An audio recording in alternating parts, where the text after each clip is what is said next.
Hello and welcome everybody to the tolerance session of the VCA learning journey. So my name is Nina Pilot. I'm an immunologist at the Medical University of Vienna, and today my co-chair is Gerald Brandacher. And yeah, the topic of today is tolerance, lessons learned from VCA. It's one of the preparatory webinars for the learning journey. The main event will take place from 15th to 17th of November. And I hope you can all join us there will be a lot of more interesting webinars. For today's webinar, there will be a question and answer box at the bottom of your screen.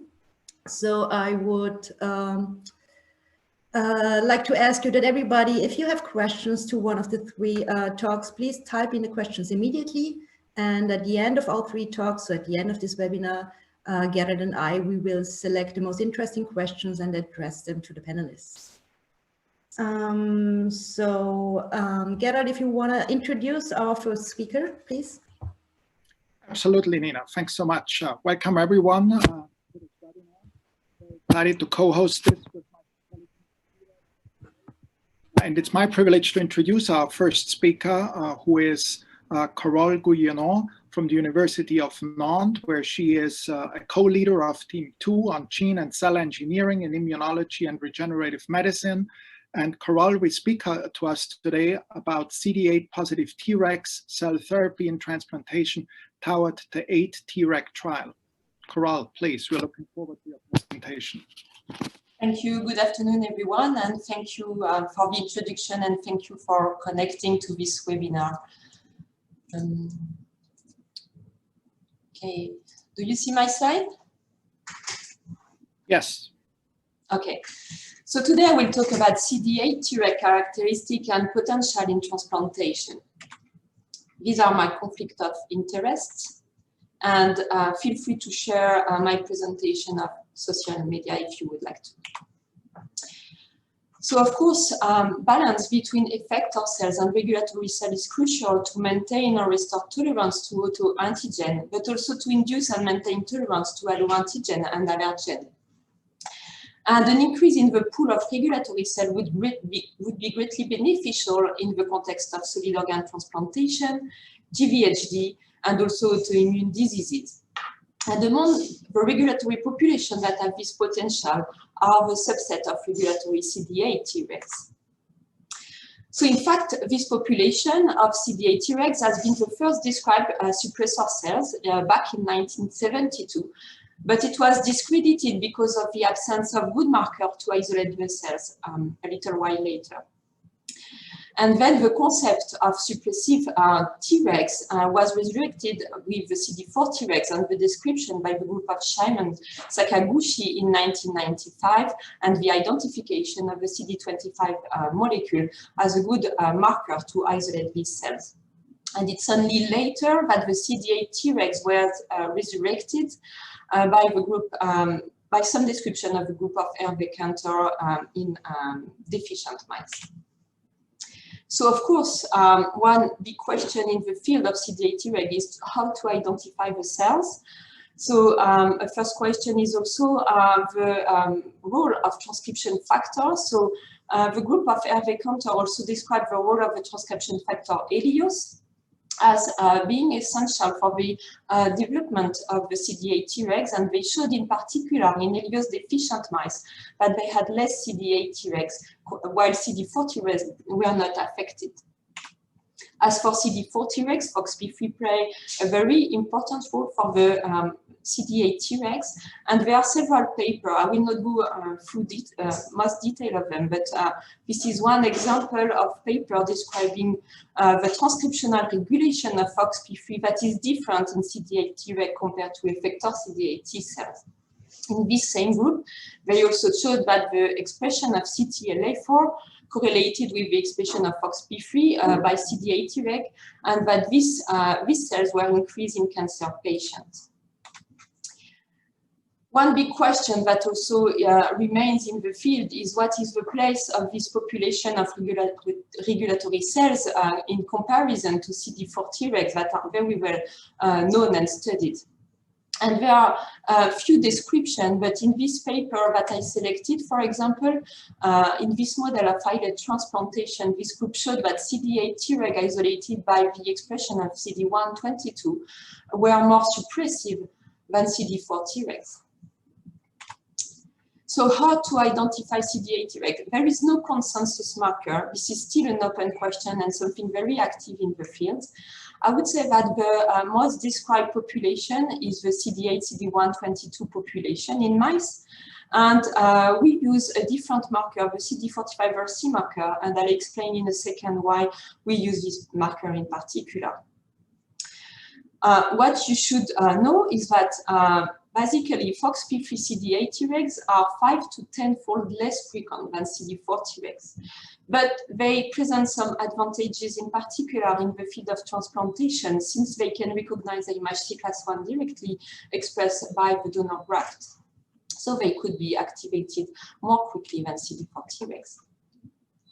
Regarding their mechanism of action, I will show some experiments about some of the mechanism, but basically they use similar mechanism to what has been described for CD4 Treg.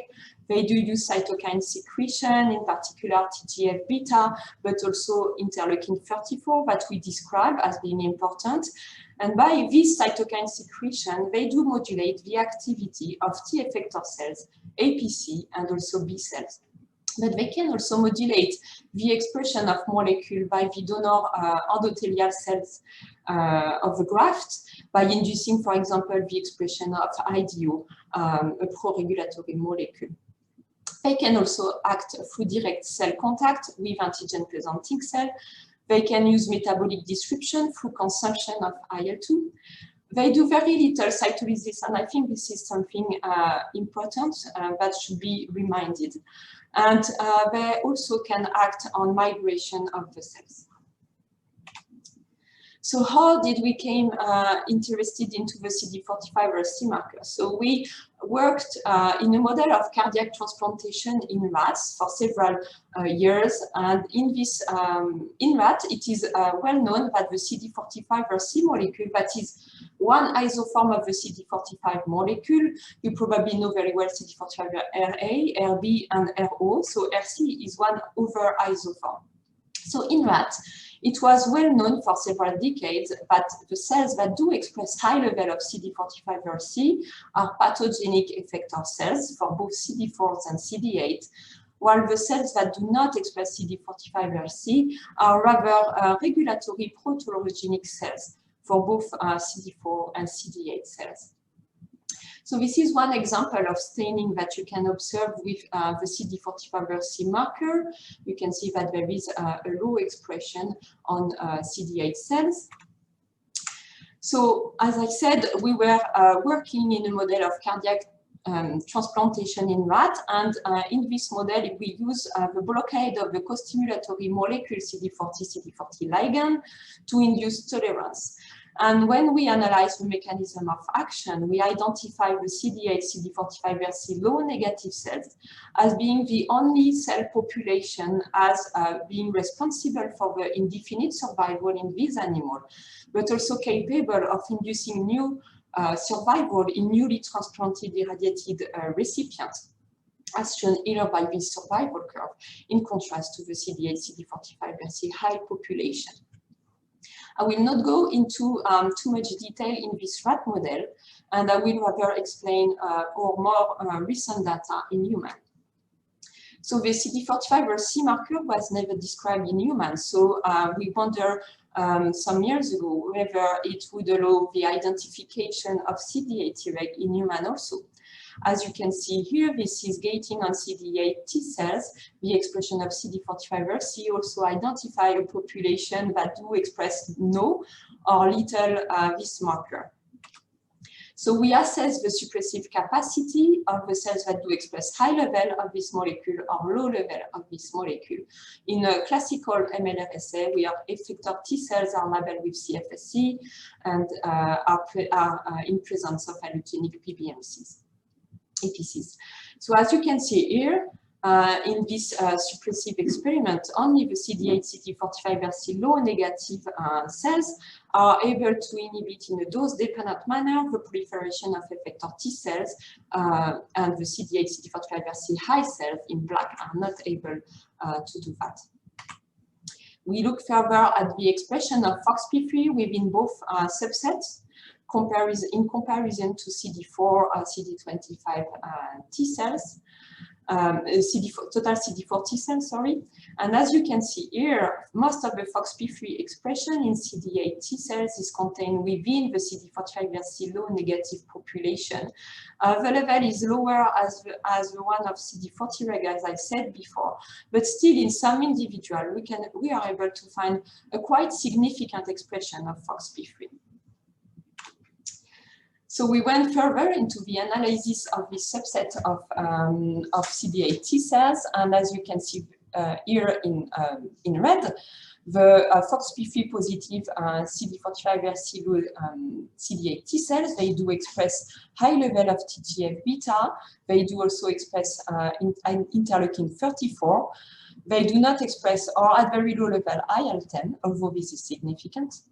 And they do express interferon gamma. But what should be noted here is that interferon gamma expression, although it is positive at the similar proportion compared to FOXP3 negative population, the level of secretion remains low, and this is probably important in their mechanism of action.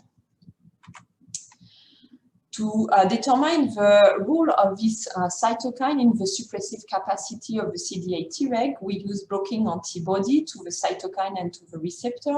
And as shown here, when we block interferon gamma and its receptor, or TGF-beta, or interleukin 34, we are able to restore some of the proliferation of the effector CD4 T cells, demonstrating that these cytokines are involved in the suppressive activity of the CD8 Treg, while IL-10 did not have any effect. So to determine whether this cell could be used as a cell therapy for transplanted patients, we set up an expansion protocol. So for this, we isolated the CD8 Tregs from 50 ml of blood, and we cultured them for 2 weeks in presence of anti-CD3 CD28 antibody with or without donor APCs. In addition, we added during the culture IL-2 and IL-15, and we assessed the proliferation of the cells after 14 days. So as you can see here, we are able to efficiently expand the CD8 Tregs up to 1,000-fold in the individual in presence or not of APC, in presence of the antibody anti-CD3 CD28. The expanded cells are more suppressive than the natural polyclonal CD8 Treg, as shown here in this curve at a ratio 1:1 with the expanded Treg, we have almost 100% of suppression. Oops, sorry. And in addition, these expanded cells are greatly enriched in FOXP3 positive cells. And this FOXP3 expression correlated also with TGF-beta, interleukin 34, and also an enrichment in IL-10. These expanded Treg were further assessed in vivo in a model of human skin transplantation in immunodeficient NSG mice. And so for this, the mice are engrafted with the skin and injected with PBMC, here the black curve, and in presence of allogenic PBMC, the skin is quickly rejected, as you can see here in this picture. However, in presence of different ratio of Treg, you can see that we are able to inhibit skin allograft rejection in 50% of the recipient. And here is the picture of the skin. So to improve further the tolerogenic potential of our CD8 Treg, we wanted to already look at the next generation of Tregs. And for this, we got interested into chimeric antigen receptor. You, of course, probably know that chimeric antigen receptor are made from variable fragments from a relevant antibody. So in the context of transplantation, it's antibody towards the HLA-A2 antigen that will be expressed by the donor graft. And these chimeric receptors are also able to activate the FOXP3 Treg through signaling domain CD28 and CD3. You know very well that there are clinical trials already ongoing with CAR-modified CD8 effector T cells, but there had been no attempt today to redirect CD8 Treg specificity even in autoimmunity. So we established a collaboration with a group of Megan Levings in Canada to use the CAR that she published in our model of transplantation in our CD8 Tregs. So to be able to genetically modify CD8 Treg, we set up a protocol of transduction. This happened to be quite a little tricky because CD8 Treg are less permissive to the virus compared to CD4 Tregs, but we managed to set up a protocol that is very reproducible and efficient with 2 successive infections with the lentivirus in 2 successive days. And then we expand the cells for another 14 days following sorting at day 7. So with this protocol, we are able to transduce up to 30% of the CD8 Treg, whatever CAR construct we use. This is a control CAR. And the cells are able to expand similarly to the non-transduced cells, as shown here. We assessed in vitro, in the suppressive assay, the suppressive potential of our CD8 Treg transduced with the CAR.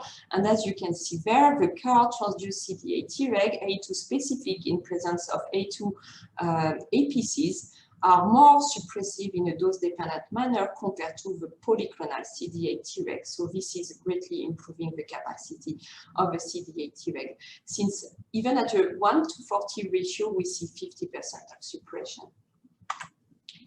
In vivo, this increase in suppressive capacity correlated also with increased survival. So we use also the same model of skin transplantation, human skin transplantation, in this context HLA-A2 positive into immunodeficient mice injected with human PBMC. We were able, with the A2 CAR transduced CD8 Treg, to decrease from a 5-fold the ratio of CD8 Tregs to have an efficacy similar to the one observed with polyclonal Treg. So in this case, we use one Treg to control 3 PBMC. The Tregs we were able to track the Treg in vivo, and we were able to detect them in the blood and in the spleen up to day 21. We did not assess further. We sacrificed the mice at this time point. And most importantly, before moving to a human clinical trial, we demonstrated with this A2 CAR CD8 Tregs that they are not cytotoxic. So for this, we use HLA-A2 transgenic mice that were injected either with T effector transduced cells or T regulatory CD8 CAR Tregs. And here you can see the survival curve. You can see that the T effector cells, they do induce a quick loss of weight and the mice are quickly dying, while the CD8 Tregs, this is 50 million cells, they do not kill at all the HLA-A2 transgenic mice. This in vivo data correlated with in vitro results that we and analysis that we did on endothelial cells of kidney graft. So we incubated endothelial cells from the graft, A2 positive or A2 negative, with A2 CAR Tregs or T effector cells. As you can see there, the T effector cells, they do kill the endothelial cell of the graft, while the A2 CAR Treg, even at high ratio, they do not kill at all the endothelial cells of the graft. And this correlated with increased expression of regulatory molecule by the endothelial cells, as shown here by qPCR of the cells following incubation, looking at the level of IDO and anti-apoptotic BCL2 molecule. So with all this data, we are now preparing a clinical trial. So we are moving to the clinic. The clinical trial will start in 2022. This clinical trial takes place in the context of the European H2 2020 Reshape program, and these are the different participants to the Reshape program. The other participants will perform clinical trial using CD4 Tregs. So the 8 Treg trial will be a multicentric Nantes-Berlin dose escalation first-in-human phase 1 trial to assess the safety of the CD8 Treg cell therapy in living donor renal transplant recipients. We will do a total of 12 patients and 3 patients per dose, and a dose escalation up to 20 million of cells per kilo. These are the patient inclusion criteria. And so the CD8 Treg will be prepared with a GMP protocol that we have developed, in which, in the difference of the data that I've shown before, we are adding also the rapamycin, because we've shown and published that it's greatly beneficial for the suppressive activity and the expansion of CD8 Tregs. So these are the release criteria. The Tregs will be prepared 14 days before the kidney transplantation, and we will be injected to the patient at the day, on the day of the transplantation. And of course, we will follow up the safety and security of the clinical trial, and some secondary endpoints, going further into the detail of the mechanism of action taking place, trying to find some hits of efficacy of the CD8 Tregs in these patients. So this is my take-home message on CD8 Tregs. So the CD8, CD45 low negative subset contain natural Tregs. The FOXP3 Tregs are suppressive, and they are different from other CD8 Treg population. I've not shown this data, but there is not a complete correlation with the CD122 marker and the absence of expression of CD28. Activation increases their suppressive capacity, and they suppress mostly through secretion of cytokine. And very importantly, they are not cytotoxic, so we expect them to be safe in vivo in patients. They are expandable in vitro, and this increases their suppression. But of course, there are a lot to do still. We will do more research in markers and function of the CD8 Treg. We'll also analyze them as biomarker in diseases, and we will further develop them as therapeutic agents. So I would like to thank all the people that participated to the study I've presented today, in particular people from Team 2 from the INSERM unit in France, but also all of our collaborators. And thank you for your attention. Thank you very much, Carol. Really appreciate it. This is a very exciting study, and we definitely look forward to seeing some of the clinical data there. So very exciting work. Thank you. Yes, thanks for the really interesting talk. And as far there are no questions, so please, for all the participants, type in your questions, and please also type in which talk or speaker you're referring to. So to go on with our webinar, I have the honor to introduce the second speaker, who is also my co-chair today. It's Gerald Brandacher, and he is originally from Austria, but moved to the US for most of his career. And now he is professor of plastic and reconstructive surgery at the Johns Hopkins, and he's also the scientific director of the reconstructive transplant program. Today, he will talk about transplant what you can't build, and build what you can't transplant. I'm really looking forward to your talk. Thank you, Gerard. Thanks very much, Nina. I'll share my screen.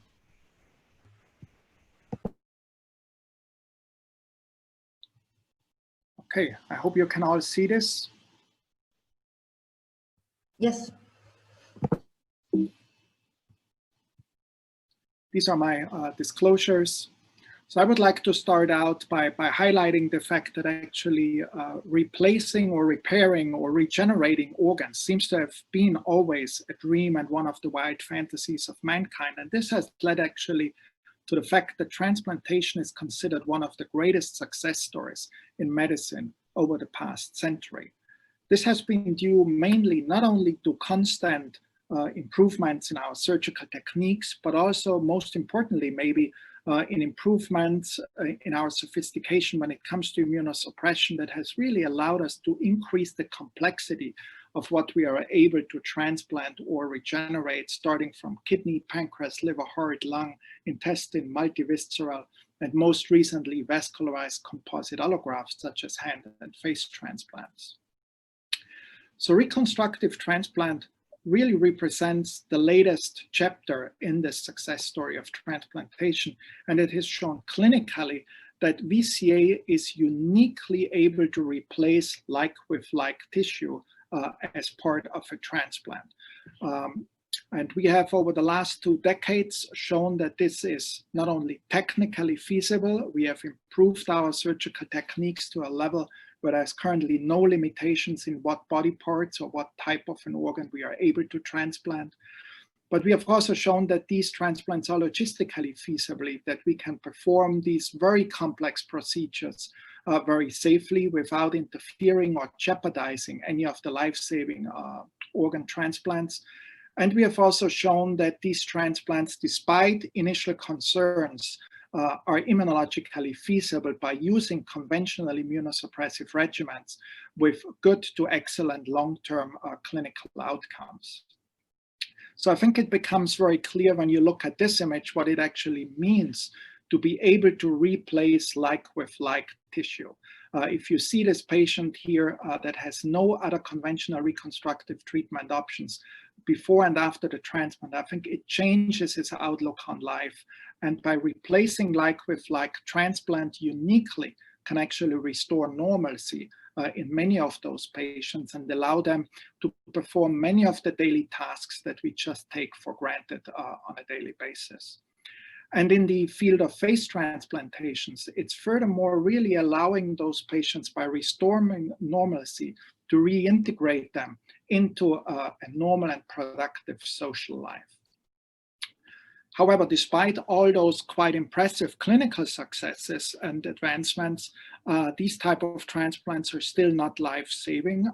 They are rather life-enhancing, and therefore the risk-benefit equation of the transplant, in particular favoring medication toxicity or balancing medication toxicities against all the potential benefits of regaining function, independence, and an improvement in quality of life, need to be very carefully balanced. In particular, when it comes to long-term immunosuppressive therapy, and we all know that the standard triple drug regimens that are currently still the mainstay of immunotherapy in VCA might have significant long-term side effects and toxicity. And therefore, there's really a very strong push in finding novel ways to minimize immunosuppression for this non-life-saving type of transplants. Currently, various different clinical approaches such as CNI sparing, steroid minimization, steroid avoidance, the use of biologic agents, or even cell therapy have introduced and have made quite some progress in getting us closer to this goal of minimizing immunosuppression for VCA. But of course, the ultimate goal in all of transplant, or the holy grail, if you will, would be the avoidance of any type of long-term immunosuppressive medication. And I want to highlight that actually vascularized composite allografts, unlike solid organ transplants, might offer some unique biological features that allow us to actually pursue this goal of tolerance induction. And one of those components that makes these grafts unique is the fact that they include vascularized bone marrow from the donor, which represents a constant source of hematopoietic stem cells from the donor that favor chimerism-inducing tolerance strategies in VCA. Our own group, we have investigated the mechanisms and the contribution of this vascularized bone marrow compartment in VCA in various different small animal models over the last years quite extensively. And more recently, we have actually translated the beneficial effects of this vascularized bone marrow component in tolerance regimens that would be applicable to a deceased donor scenario. And you can see here where we, for example, combine costimulatory blockade by means of CTLA-4 Ig with a donor bone marrow cell infusion and a graft that includes vascularized donor bone marrow. And by doing so, we have shown that we can actually induce long-term immunosuppression-free graft survival across a complete MHC mismatch in a preclinical large animal model. Here you can see examples of the skin component of those VCAs in pigs that have actually been off immunosuppression for more than a year. And you can see here on the MLR assays that this response is really donor-specific and not an overall suppressive effect on the immune system in those recipient animals.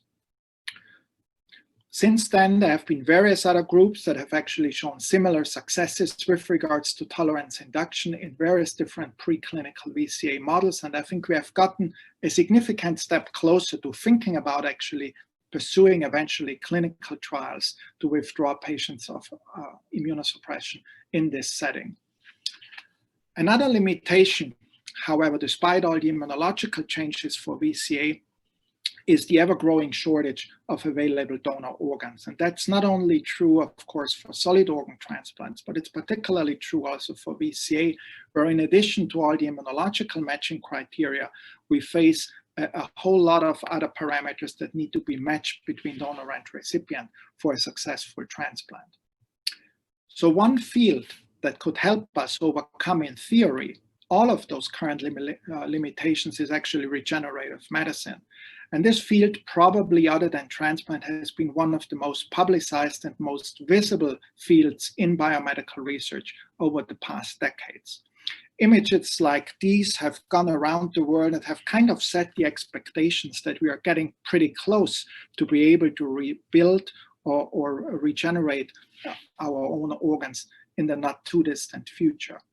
And it has been this vacanti mouse that has really become a seminal example of a classic tissue engineering setup, where a scaffold will be used, seeded with various different types of cells, and then implanted and grown in the recipient body as a natural bioreactor.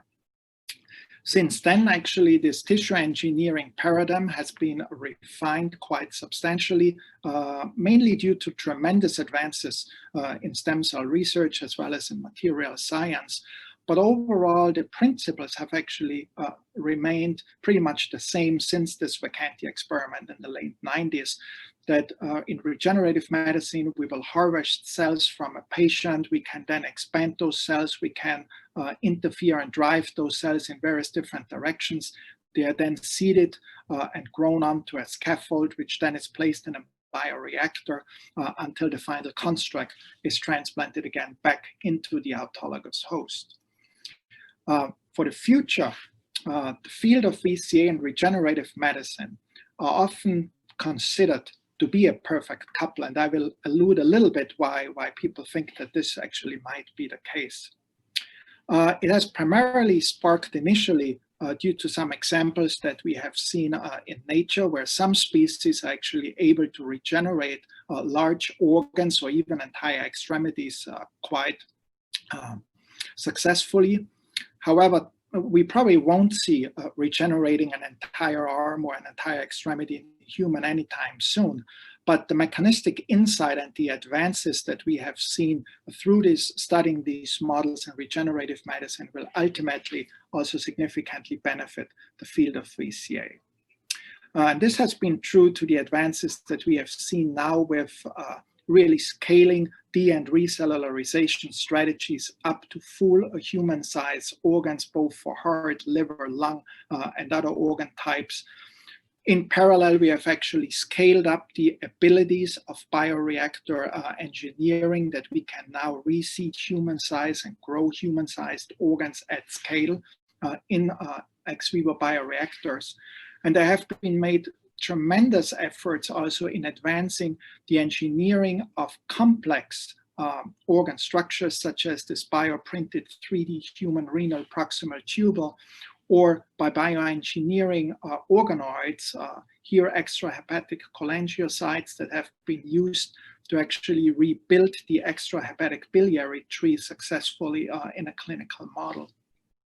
And very recently, just earlier this year, we have seen first reports that actually entire human liver grafts can be engineered solely out from iPS cells, and that these constructs have now also already gone to scale, where they have been transplanted in large animal models now with sustained perfusion, where we have gone beyond just a few hours of successful reperfusion, now talking about several days, and in this particular study, more than 2 weeks of successful reperfusion after transplant of an engineered liver graft.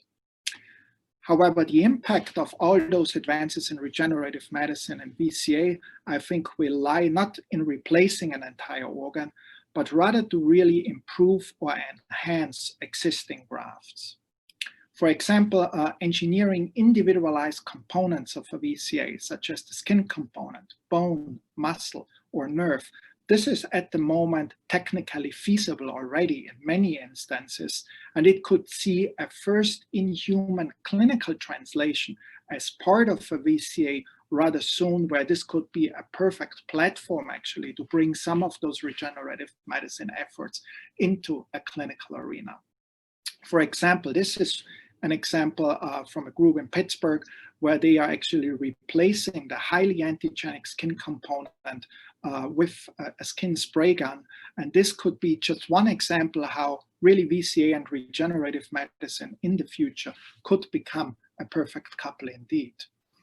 In addition, we have seen a lot of advances in nanotechnology, and I think by incorporating some of the advances in using nano or microparticle constructs for drug delivery and paired with efforts in regenerative medicine could help us to eventually immune engineer actually the graft by incorporating those drug delivery systems and treating the graft rather than the recipient.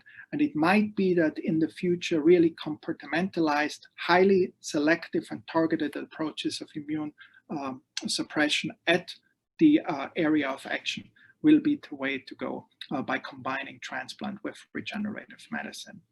And this could allow us to think about hybrid constructs where we incorporate all those advances from regenerative medicine into a transplant scenario to transplant functional subunits, such as eyelids, nose, ears, or lips. Those are structures that can currently not be reconstructed by any conventional surgical technique, but by incorporating transplant with regenerative medicine, we could either immune engineer these grafts in a way that they don't require long-term maintenance immunosuppression, or find other ways to be able to transplant and again replace like with like tissue without the need for long-term immunosuppressive strategies. So I think really both fields, VCA and regenerative medicine, have shown clear advantages, but also some limitations.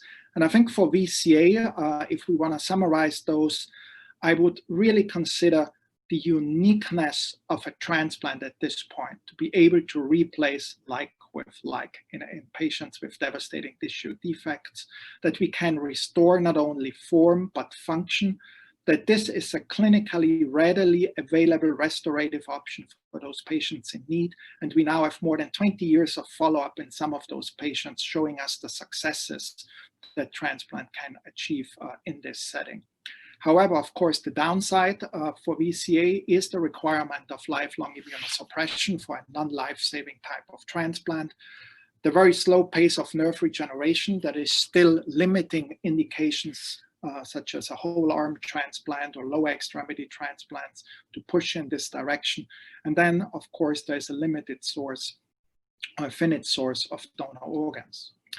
In contrast, for regenerative medicine, there is an almost unlimited source or an off-the-shelf availability of these constructs. We would use autologous tissue with no immunogenicity and no requirement of long-term immunosuppression. However, at this stage, efforts to really replace organs, I think, are limited to smaller tissue constructs. There is a lack of functional vasculature. We are facing thrombosis as a major obstacle to actually get those grafts transplanted or implanted. There's a lot of issues when it comes to actually process standardization in regenerative medicine. And of course, there's a lot of unknowns when it comes to the long-term risks and challenges, since we haven't seen any clinical trial really in this area going forward. And there is the need to perform, of course, a lot of preclinical work before we will get to this stage. So with this, I think at the moment, we might be well off sticking to the rule actually that we should continue to transplant what we can't build and to build what we can transplant. And with this, I want to also thank our entire team. I want to thank all the collaborators that have helped us pursue those strategies and those ideas over the last years. And I want to thank you for your attention. Thank you very much, Gerald. It was a really, really amazing talk. And it's just a great topic. And it's like really life-changing transplantations. Thank you very much, Nina. Thanks, appreciate it. So I think we have to move to the last talk. Yes, so we will move on, and our final speaker, last but definitely not least, is Dr. Fadi Issa from Oxford. And Fadi will talk to us about identifying rejection, insights learned from VCA transplants. Fadi, please. Thank you very much for the kind introduction, Gerald. Just checking everyone can see my slides. Yes. Great, thank you so much. So just to say I have no conflict of interest to declare. So I'd like to talk about the lessons that we've learned from VCA transplantation in terms of identification of rejection in general and how these can be applied further afield, but also the importance of identifying rejection in VCA transplantation. So the first thing to say is that VCAs are visible transplants, unlike solid organ transplants, and therefore actually identifying rejection is relatively easy in that you see something happening in the skin of the transplant. But actually being quite accurate with the diagnosis of rejection is critical because some inflammatory skin conditions, for example, can masquerade as rejection because they appear similarly macroscopically when looking at the skin, but also histologically, there are lots of shared features between simple inflammation related to, for example, autoimmunity or infection and rejection. But also it is very important in that the early recognition of rejection is critical to prevent any further damage to the transplant happening. The other important thing about being able to accurately identify rejection is that it allows you to adjust immunosuppression levels appropriately and locate the correct balance between not over immunosuppressing patients and not under immunosuppressing them. And we all know that identifying this balance is a challenge, but it's critical to having very good long-term outcomes of the transplant while reducing patient morbidity. And it's a dynamic process. There's no one set rule for how you do this, and patients require monitoring over many years. So first of all, to say that skin remains the principal target of rejection in VCA transplantation.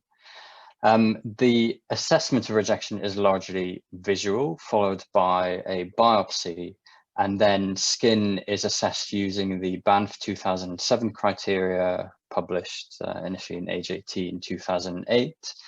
And these criteria really look at infiltrates within the skin. So looking at inflammatory infiltrates, the degree of infiltration and tissue destruction, and the level of skin that has been destroyed. So for example, is it just in the dermis? Has it entered adnexal structures? Is it in the epidermis? It is largely a T-cell mediated response, as you might expect, although more recently there's a lot more attention being paid to antibody-mediated rejection and also some other skin changes related to fibrosis and atrophy. But as it stands, there are no good predictive biomarkers of rejection. So nothing to say rejection is coming, and so this is really a big issue in VCA transplantation, but also transplantation in general. So why is skin the target of rejection in VCA transplantation? So I'm going to go back here now, 60 years or so to this paper by Joe Murray in PRS. And if you recall, Joe Murray was originally a plastic surgeon, so he would of course publish in a plastic surgery journal. And this was looking at antigenicity of various tissues and organs transplanted in dogs at the time. And this table really is what we all understand, which is that skin is the most antigenic of all tissue type, so it is the one which is the target for rejection. And I think this is widely accepted, although I think is increasingly challenged, and rightly so. And then this paper here now, and again nearly 30 years ago, from Lee et al, looking at both cell-mediated response and humoral response to various tissue components in a rat VCA transplantation model. And interestingly here, you can see in the dashed lines, this is now highlighting skin. You can see skin had a very high response in terms of cell-mediated rejection and humoral rejection, but actually not the highest. In fact, muscle here looked like it produced the highest response in this mixed lymphocyte reaction assay, which is relatively crude. And skin is traditionally thought to be the most difficult tissue to tolerize against in animal models. Here, for example, this study from David Matthews, looking at a tolerance induction regime of a VCA transplant in miniature swine. And you can see that the musculoskeletal graft, so the element of the graft that didn't have skin in it, survives long-term, but the skin component survives for much less time.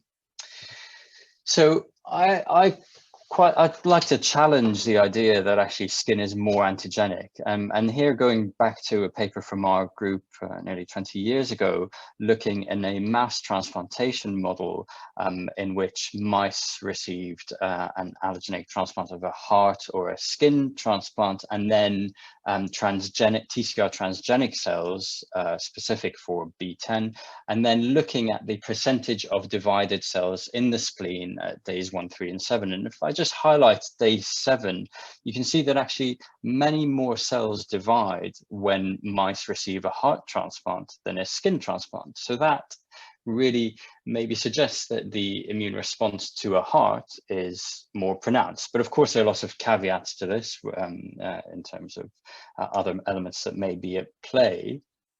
But also, if you then titrate cells into this model, actually, you need quite a lot of cells, 6 million cells, to reject a heart transplant, and not many cells to reject a skin transplant.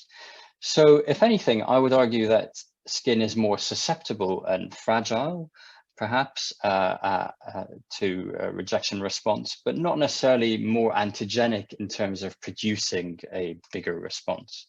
So if we can agree at least that skin is susceptible to rejection, why is that the case? Well, there are lots of elements around skin which are very important in terms of the architecture. It has a very dense specialized dermal vasculature and lots of endothelial cell contact with cells coming into the skin transplant, and it has a very unique architecture and cellular composition.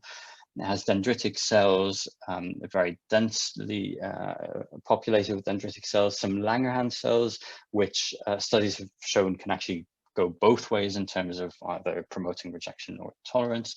But also it has quite a lot of T cells, resident T cells. And in fact, most T cells in the human are resident in the skin. So quite a large proportion. And then there are these mythical skin-specific antigens which have been described, skin 1 and 2, which are related to skin. And this may at least help us to understand the split tolerance that we see in miniature swine models, for example. But overall, I think the reasons are not very clear, and a lot more work needs to be done in this area. So if skin rejection if skin is susceptible to rejection, can it be a useful marker for solid organ rejection? And in this study here in 1994, Sentinel looked at skin transplants in association with renal transplants to understand whether it would help detect rejection. And they did some skin grafts from the same donor. This was from living donors at the time, as a renal transplant in 6 patients. And the skin rejection correlated with renal allograft rejection, as you might expect. So this is quite helpful. They then looked at the same patients 10 years later, and they found that the skin grafts were surviving in patients who had the transplant surviving, and that you could see macroscopically evidence of rejection when it happened, with this erythema appearing in the skin graft. In patients who stopped their immunosuppression and lost their kidney transplant, actually the skin graft was also lost and replaced with scar tissue, replaced with host cells, whereas they very nicely showed that those that retained the skin transplant and the kidney transplant retained donor cells in that skin. And then Mehmet Haberal, again, here looking about 30 years ago, this was in the context of ABO incompatibility, added a skin transplant to 15 patients who had a kidney transplant. And in the patients who had an obvious reaction in the skin graft, those were ones that went on to have a rejection episode of the kidney graft or had one at the same time, and in 3 of the 4 cases lost the graft and went back onto dialysis or had a further transplant. So I think there's good evidence that skin rejection probably precedes all other organs, perhaps, or at least happens simultaneously with an abdominal organ, and this, in my view, is due to its perhaps susceptibility to rejection. And in Oxford, we've done quite a number of abdominal wall transplants for patients who have a loss of abdominal domain or have multi-organ transplants or intestinal transplants, and closure of the abdomen is very challenging, but having an abdominal wall transplant from the same donor is in a way a free transplant, because these patients are having immunosuppression anyway, and this additional closure gives them a very good result. And I'm just going to go over a small number of these that have been published here in this series of 14 abdominal wall transplants, which were performed over a 6-year period. In those, there were 5 episodes of acute rejection of the skin of the abdominal wall transplant. 4 of those presented within 24 hours and were treated. There's no evidence of intestinal rejection. 1 presented 7 days later, so this patient delayed coming to see us and then developed intestinal rejection. So I think at least here there's perhaps some reasonable evidence. I know it's not very well controlled, that actually skin rejection may precede intestinal rejection, because the 4 who were treated didn't develop intestinal rejection, although you can of course argue that they may never have developed the intestinal rejection even if they were left.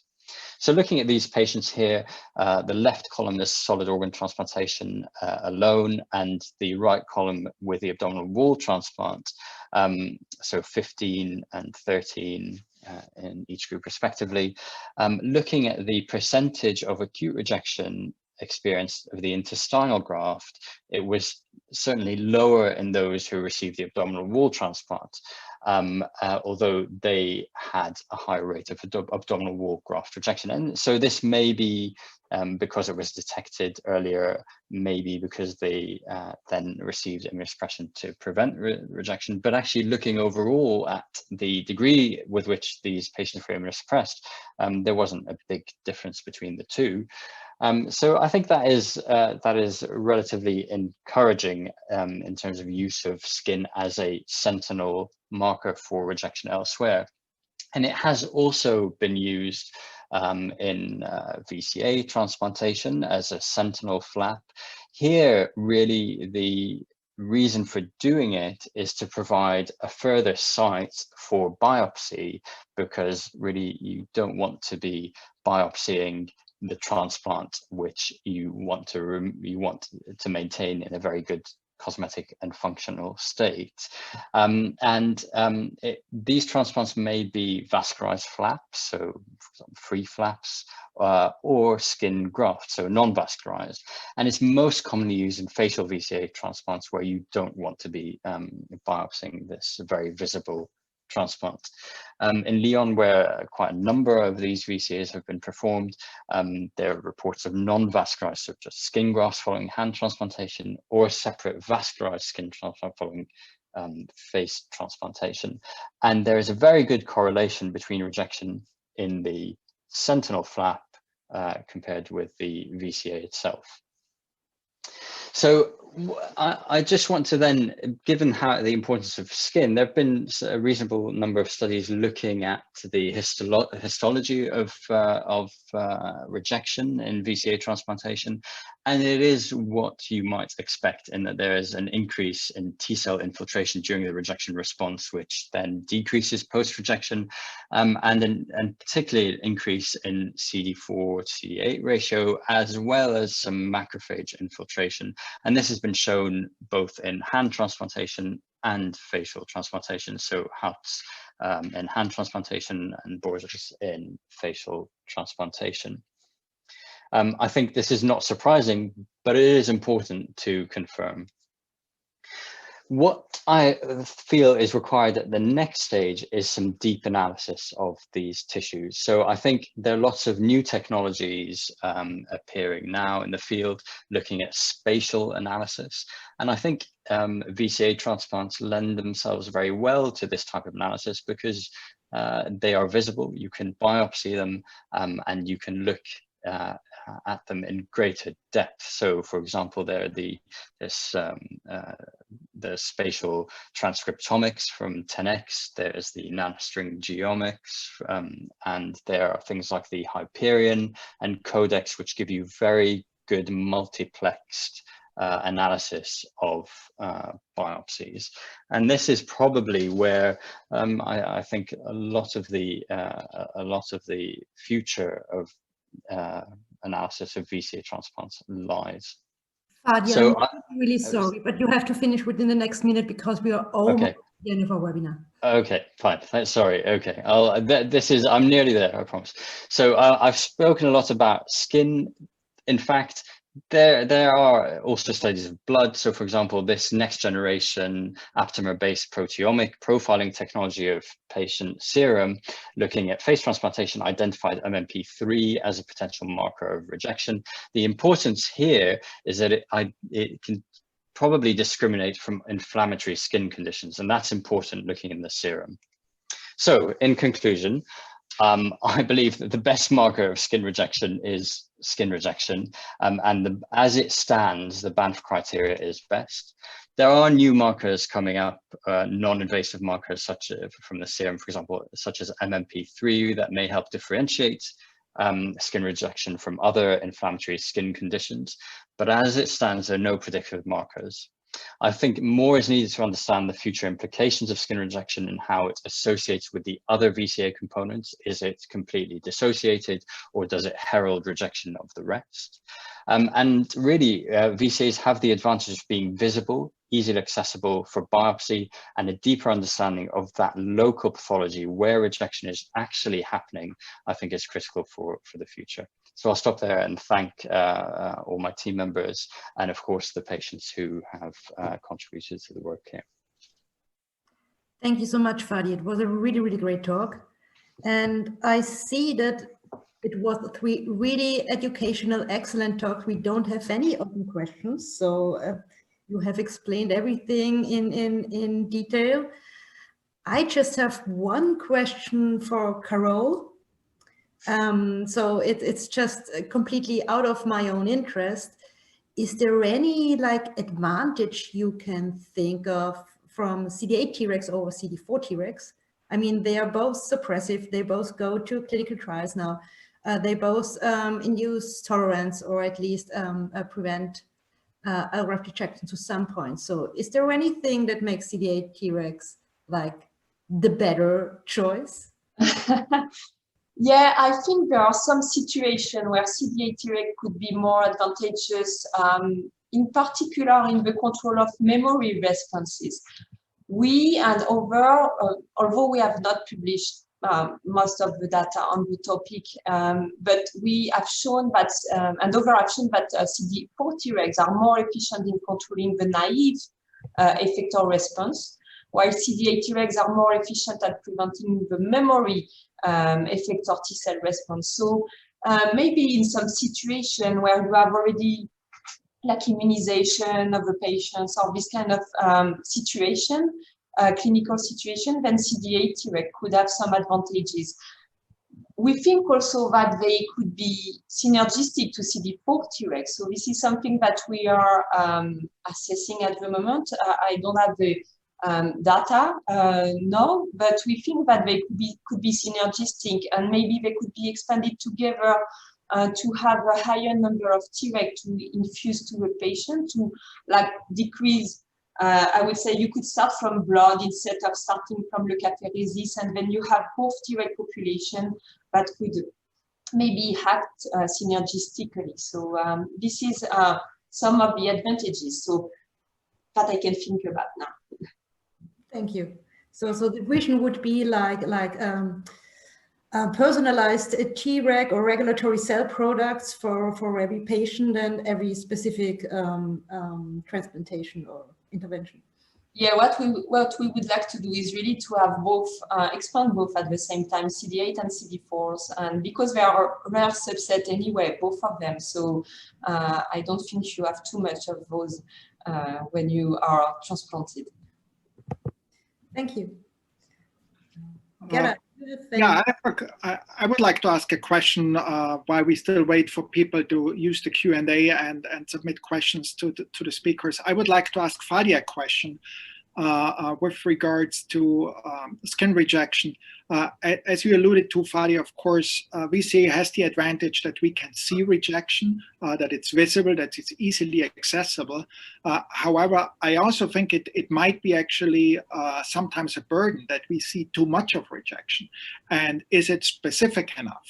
I was wondering if you could share a little bit your thoughts on differential diagnosis for rejection in VCA grafts, and if you think that eventually we might be over-diagnosing rejection or over-treating acute rejection in VCA. I think, Gerald, I think you've absolutely got to, I think the most critical point of this, which is really how much rejection is acceptable and how much of what we see as rejection has any implication for the future function of that VCA transplant. And if we were to leave it alone, would they be okay? And I think what's very interesting is in VCA transplantation is that what we often tout is this high acute rejection rate in the first year of 80 to 100%. Well, and we say that's so much higher than renal transplantation, but is that actually because we can see it and we're just able to detect it more? Do renal transplants or other solid organ transplants have similar rates, but we just don't see it and it has no functional effect? I think that's critical. I don't really have an answer for you other than to say that these patients who have had a very early acute rejection rates, the majority seem to be doing very well, years and years down the line. And so that makes you think that perhaps that those early events were not so critical, actually. And it also makes you wonder about the immunosuppressive burden that we put on these patients by increasing immunosuppression every time we see an event. Absolutely. Yeah. Thanks so much, Fadi. Really appreciate it. And no, I think, that's absolutely right. And I think, I'm sure your experience in this as well. I'd love to hear what your thoughts are, actually. Yeah, so we have actually, I think my personal thought is that we have overtreated patients, in particular in the early days in this field, because everyone was just so afraid of rejection and having this paradigm of the high antigenicity. I agree completely with your statement that this is now in flux and is changed, and rightfully so, as we understand more about the mechanisms. But we have actually clinically moved away from using steroid bolus therapy to reverse skin rejection off the bat. We have now started routinely to use actually topical treatment only and to watch and see for at least 24 to 48 hours and see how is the rejection clinically evolving. Is the rash increasing? Is it increasing not only in intensity, but also in size and location over the transplant? Is it spreading out? And by doing so, we have actually seen that in about half of all the rejection episodes that we treat, the topical early intervention is actually sufficient to reverse these skin changes without the need of any systemic steroid therapy. That's incredibly encouraging, isn't it? I think. It might be that we just able to intervene with an alloimmune response very early on, that the clinical signs are way earlier detectable than we do them in kidney. By the same time, it might also be that we are treating a lot of unspecific skin changes because we know you can get a skin rash from almost anything. And it's not always really rejection when there is a rash occurring in any of those patients. Totally agree. Gerald, can I ask you a question, if that's okay? Sure. I thought your talk was fascinating, and I think it is really a lot of food for thought about transplanting what you can and then building what you can't. What are your feelings generally in the field at the moment? There's I think there's a bit of cynicism over building organs, particularly with what happened with the tracheal transplants and so on. How do we move forward safely in the field and convince the regulators that this is actually a viable route that could be safe? It's a difficult philosophical question, really. Well, but I think it's a question, again, that is at the very core of the field and a critical one. I think that we have to kind of back off a little bit. We have been really gone out there and probably the field of regenerative medicine in that instances has overpromised, maybe not the field itself, but maybe the media, because this is such, again, a topic that has gotten so much attention that we talk about regeneration, rebuilding of full organs. I think that this is a long way to go until we get to that stage. I think a lot of the principles can be applied to work on smaller tissue constructs, again, in conjunction maybe with an existing transplant or with another tissue construct. And then we should very carefully implement smaller constructs into a clinical setting and see how those fare long term. I think there's a lot to be learned that can be done in a safe way without risking actually any major complications, but I think there's a lot to be learned from these indications. And that's, I think, again, where VCA or other type of transplants could actually be a great platform to get regenerative medicine efforts into a clinical trial scenario. But we won't lose our jobs so soon, so transplantation will still be around for a bit. I think transplantation will be around for a little while. And that's not me saying this as a transplant surgeon. I think that's actually the people in regenerative medicine that would attest us that we still have. There is one question from the audience. It's, can we predict immunologically that which patient can develop tolerance spontaneously, especially after liver or renal transplant? I think this is, unfortunately, we can't. So we don't have any tests for tolerance. So that's why weaning our patients off immunosuppression is always a risk. Yeah, I think that's right. It's very difficult. There have been some, studies looking at markers of tolerance in kidney transplantation, for example, the ITN, those studies in JCI. When was it, 2010? So there's a bit there about what markers may be there, but actually that's muddied by the fact that patients who are tolerant don't have immunosuppression, and therefore their actual immune makeup is different. Alberto Sanchez-Fuero has looked at liver transplantation to see which patients may be able to be weaned off immunosuppression, and has looked at various markers there. And I think there's some interesting things in those studies, but really there's no one good solution, no one good answer to that question. Topic, and I really would love to talk with you two, with you three for hours. But unfortunately, we are over time already in our webinar. So I really like to thank all the speakers. It was great. It was very informative. I hope a lot of people have joined. And I would like to remind you all of the main event of the ESOT TLJ 2.0 will be from the 15th to 17th of November. And there will be one more seminar during the learning journey from the Basic Science Committee and also from all the other ESOT sections. And also if you have any other ideas, so how we could improve our future webinars, so please leave your suggestions at the email address that is shown at the screen. And I think there is also a poll appearing on the screen. Please just take the time to answer the question. It will be online for 30 seconds. And after this, I want to wish you a really nice evening for the Euro people that are joining us. And I hope to see you at the next webinars. And thanks a lot, Fadi, Gerald, and Carol. You've been really, really amazing as speakers today. Thank you. Thank you very much, Nina. Thank you all, and see you all at the main event in November. See you soon and have a great day. Bye. Bye. Bye-bye. Bye.